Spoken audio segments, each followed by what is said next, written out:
Recorded Books Incorporated presents an unabridged recording of Saving Agnes by Rachel Cusk, narrated by Jenny Sterlin. This work is copyrighted 1993 by Rachel Cusk. This recording is copyrighted 1998 by Recorded Books Incorporated. Agnes Day, sub-editor, suburbanite, failure extraordinaire. Though chronically confused by life's most basic equations, she has been able to pass herself off as a success, with the barest minimum of cosmetic assistance. Beneath the fiction, however, the burden of truth is becoming harder to bear.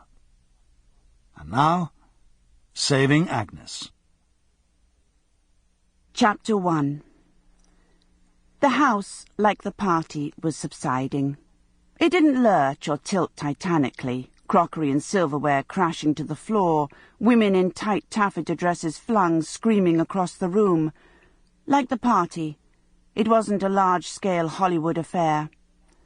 As yet the only evidence of its sinking was a crack, a long, narrow wound in the sitting-room wall, and Agnes Day felt that it presaged a destiny altogether more menacing. She stood at the foot of the stairs, where a handful of stragglers, having not long ago heroically resisted the 2 o'clock exodus, now lingered with an air of having in some way been cheated.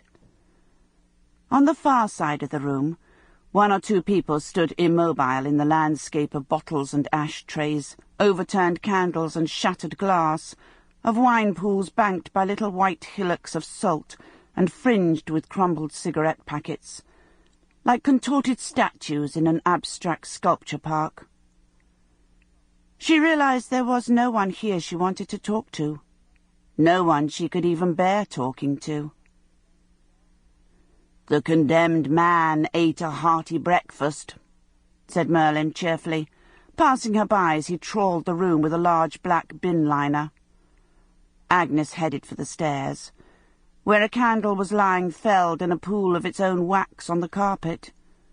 Merlin and Nina had, rightly she now admitted, been opposed to her candle scheme, but the house had looked so lovely by candlelight, so aglow with anticipation and promise, that she had forced them to yield.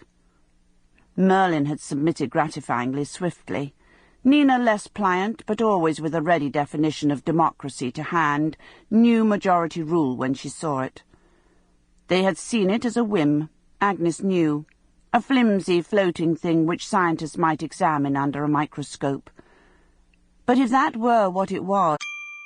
Sample complete. Ready to continue?